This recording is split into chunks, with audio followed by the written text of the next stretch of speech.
Well, when you're at a scoring session, now you've brought together a live players. You're in a studio.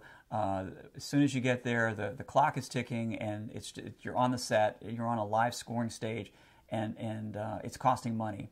You also have players who are highly skilled, who know exactly what they're doing. So it's a matter of bringing everything together, coordinating everything, and the director and the producer really should allow at this point the composer and the producer of the scoring session to kind of do their thing. Now, frequently though, there will be times where they will be hearing music. Maybe sometimes it's for the first time. They may not have had an opportunity to hear a temp track or a MIDI track, or what we call a mock-up of the session. That's always desirable, by the way, for a director and producer to hear this ahead of time prior to going to the scoring session, because they know what they can anticipate what they're going to be hearing. Hopefully it will be at a whole new level and everything will be elevated. When you compare a mock-up with the exact same piece of music that's now being recorded by an orchestra or live players, there's just really no comparison.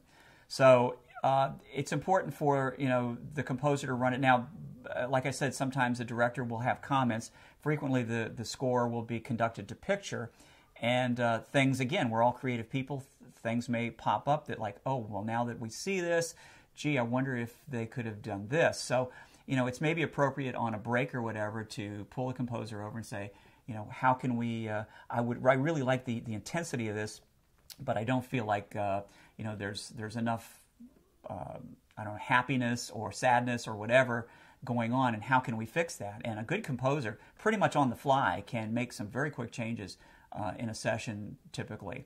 Well, and sometimes if they can't, they have to say, we can do that, but it's going to take a longer time to put this music together, and maybe we need to have another scoring session or come back, whatever. Or maybe on break we can fix this very quickly.